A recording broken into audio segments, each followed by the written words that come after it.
Run. I get that cash and I flip it, yeah. I get that cash and I flip it. Hey y'all, it's me Cherry and I am back with another story time. I'm wearing the same thing as one of my other ones because I'm recording this all on the same day. So this story is going to be a shorter one. I say that literally every time and I just end up telling you guys these long ass stories every time, but this one actually is short. There's no way it could be long.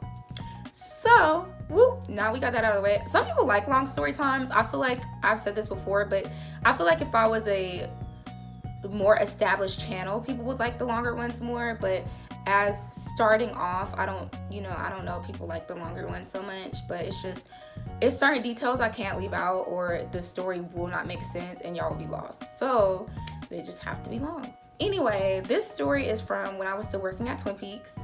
And so in the beginning, when I first started working at Twin Peaks, you would think working with a lot of females, you would have a lot of drama and it would be a lot of people like beefing and stuff because females just kind of, girl, that estrogen is no joke. But my Twin Peaks actually didn't have a lot of drama. Like we kind of had like sporadic bouts of drama.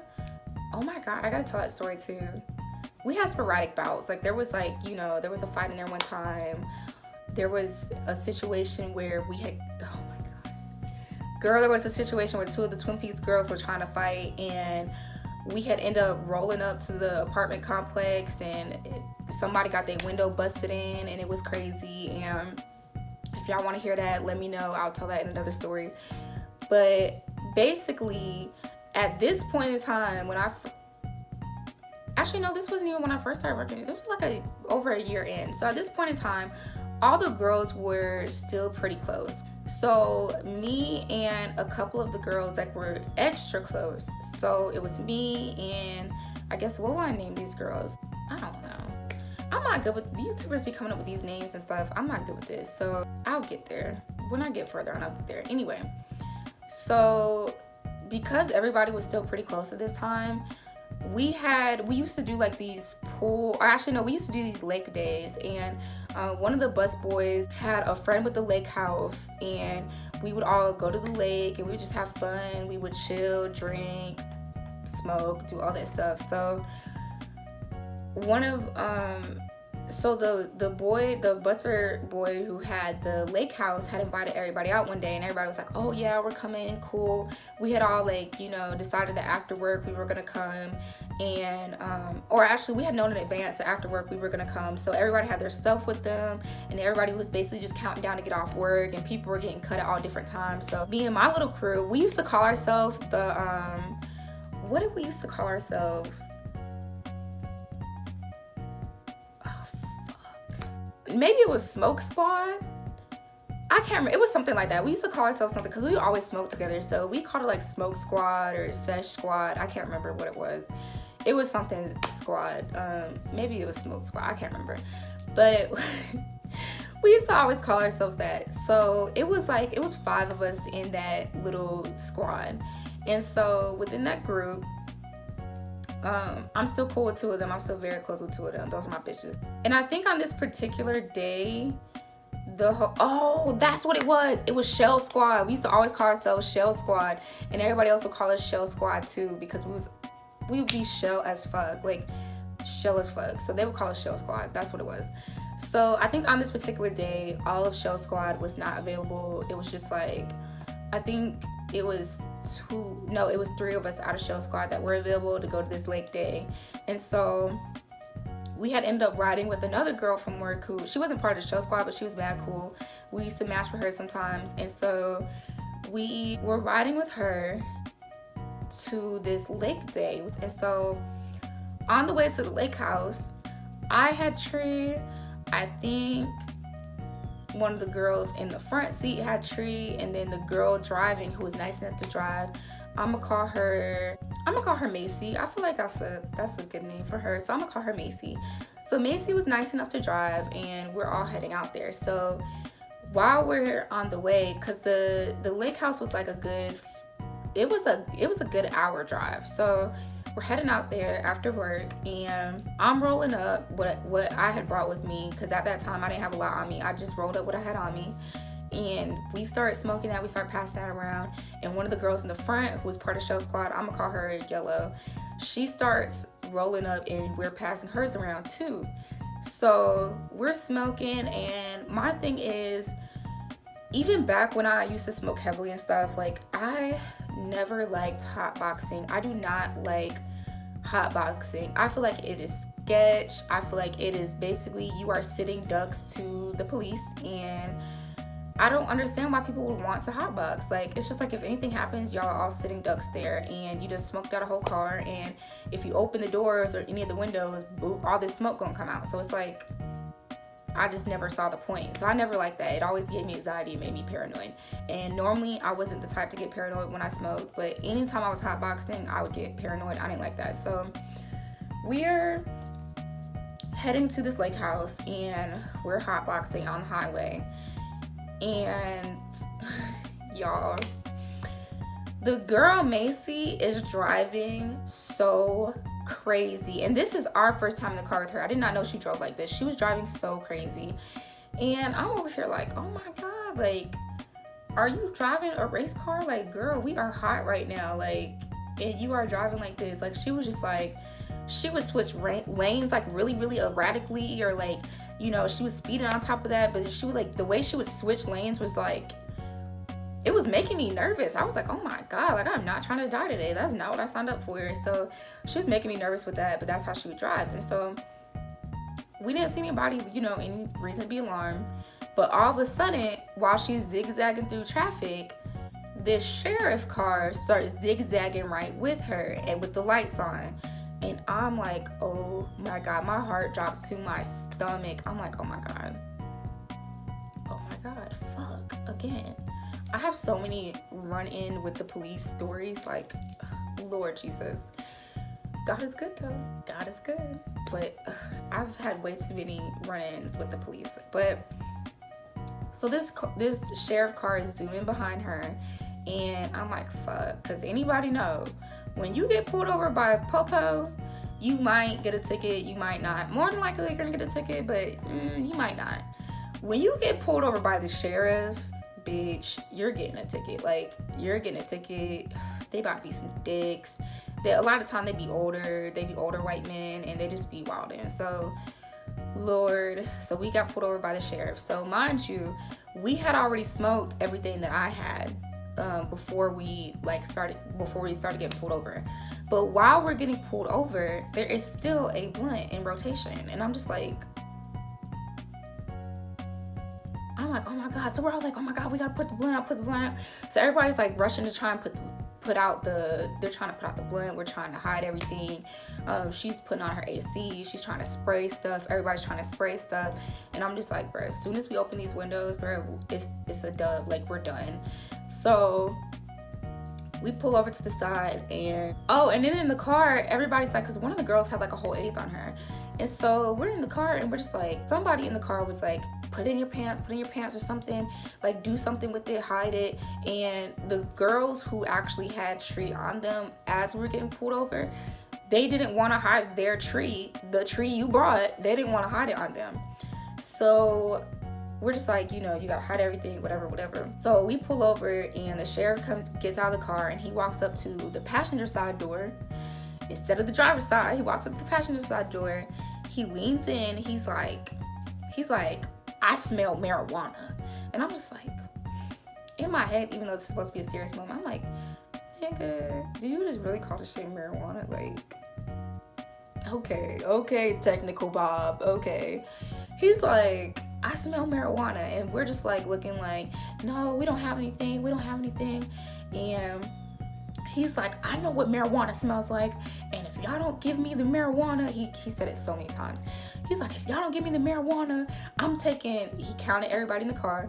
He was like, I'm taking 5 of y'all to jail. I'm taking all 5 of y'all to jail. Unless y'all give me what y'all got, I'm taking 5 people to jail. He just kept on saying it, So everybody's just like, no, we don't have anything. So he's like, everybody get out of the car. I'm about to search. So everybody gets out of the car, and we're shitting bricks at this point. And we're on the side of the road, just all looking like, we literally looked like Charlie's Angels on the side of the road. Because, I mean, to work at Twin Peaks, have to be pretty attractive. So you got all these cute girls standing on the side of the road like Charlie's Angel, looking like, it's just like, damn, but we're busted on some trying to be potheads type shit.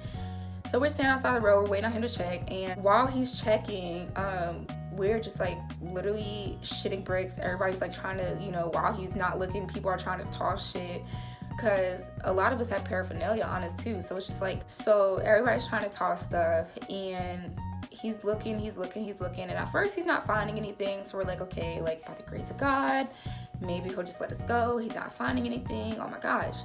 So he finally finds something, a lot, and he's like, whose is it? Whose is it?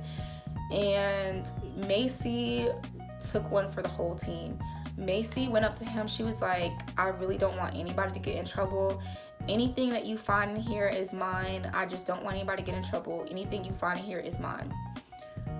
Bruh took one for the whole team.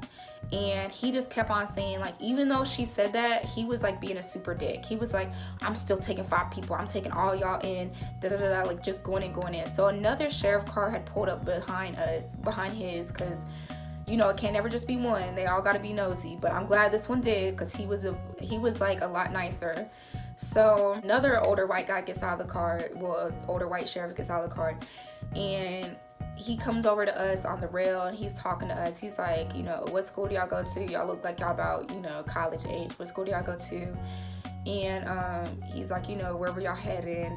Like, he's really level-headed. He's really like chill. He's talking to us, and we're just like, you know, basically like, you know how people are when you about to get in trouble. We're just like, we really didn't mean it. Like, we were just heading to the lake to have fun with our friends. Like, we're so sorry. Like, we're just, you know, telling him, like, we, you know, I go to school here. Like, and he goes over and he talks to the other sheriff. And I guess, I don't know what he said, but whatever he said made that sheriff lay off of, because he was hell-bent on taking everybody. It made him chill out, and he was like, okay, well, I'm writing her a citation. She's getting a, not a citation, but what's the next level up from a citation? She's getting a ticket, basically, and wrote her ticket for speeding, for possession, and wrote her a ticket for, what was it, speeding, possession, and it was one more thing. So that happens. We still go to the lake, and everybody's kind of like bummed out for a second, but we go to the lake, we turn up, it's on the way back, cool. So after that happens, Macy, of course, had court fees and stuff that she had to take care of. Now, what I don't respect, so one of the girls from Show Squad, we're no longer cool, but that's just because we just grew apart. And I just peeped a lot of the little shady stuff that she would do to people, and kind of how she would like suck people dry and then go from front group to front group doing that same thing. And I wasn't really with it. So we just, you know, I just started distancing myself from her. And then I think because of the fact that, you know, others in our little Show Squad was peeping the way she was moving too, and we were all kind of peeping it, she just kind of started to distance herself from all of us. But I also think it was a mixture of the fact that, like, we all have a lot of ambition, and so all of us out of Show Squad, it was 5 of us, not the 5 that were in the car, but as a total with Show Squad, it was 5 of us, and 3 of us were in school. So me and then my 2 other best friends, we were all in school, because we're still like best friends to this day. And we would have conversations, we were smoking and stuff, and we'd just be talking about our futures and what we wanted to do with our futures, and, you know, how successful that we planned to be. And she would always just be like really quiet. She wouldn't say anything. You know, she would just kind of be like, not really, anytime we would talk about the future, she didn't really have a lot to say. And I think maybe that's part of the reason she started to distance herself. Maybe she felt intimidated, I don't know, I'm not sure, but she started to distance herself. But she was also kind of like hella shady, so it was okay. But one of the parts that made her even more shady was because of the fact that when this happened with the lake thing, I had offered to help Macy pay for her court fees, because I was like, you know, at the end of the day, you took a L for all of us. Like, you did not have to do that. We could have all went to jail, and you didn't have to do that. You literally got smacked with all these charges, and you're gonna have to pay all this money for a lawyer. You're gonna have to pay all this money in court fees, all this stuff. So I was like, the least I can do is help. I was like, if you need anything, let me know. I'll help you pay. So when I said that, and I had said this back when we were in the car still heading to the lake, I said that, and I'm looking around and I'm noticing old girl, the one that, well, the other two from Shell Squad, because like I said, the other two girls that we were with weren't part of Shell Squad, but it was 5 of us. So I noticed that only me and the girl beside me were offering to help Macy pay for anything. We were just like, if you need anything, we'll help you pay for it. Even if we have to do it in payments, it's cool. Like, we will help you pay for your court fees. Oh, shady ass, what am I gonna call her? I'm gonna call her Septum. She had a septum piercing at the time, and that's not really a cute name, but I'm gonna call her Septum. So, oh, shady ass Septum up there not saying nothing when we were like, oh, you know, we'll help you with your fees. And then, oh, shady ass, what am I gonna call her? Druggy, because that's what she ended up, that's how she ended up distancing herself from Shell Squad. She started doing some really hardcore, super hardcore drugs, and that was my first time seeing the effects of what hardcore drugs can do to somebody, and they changed you, and it's scary. So, oh, shady ass Septum, and then oh, shady ass Druggy not saying nothing. I'm like, really? Like, this girl just took an L for all of us? Like, she literally just saved all of our asses, and y'all can't even offer to help pay for her court fees? Like, are you serious? And they were just like real quiet. So I'm like, okay. So I peeped that, but basically, long story short, I ended up helping her pay for her court fees. I don't know if the girl beside me ever actually did either, but I know I gave her money for her stuff. Like, and granted, I mean, it wasn't a lot. I just gave her what I could. I wasn't fucking filthy rich or anything, but I gave her what I could. I helped her pay a portion of her fees. And I just really was looking at everybody else kind of sideways, because I'm like, wow, like, this girl really took a bullet for us, and y'all can't even try and, like, I don't respect it. But yeah, long story short, we got caught by the police. They was tripping, and we almost all got taken to jail. So if y'all have had anything like that happen to you, let me know. It was crazy, and I will see you guys in my next story time. Bye.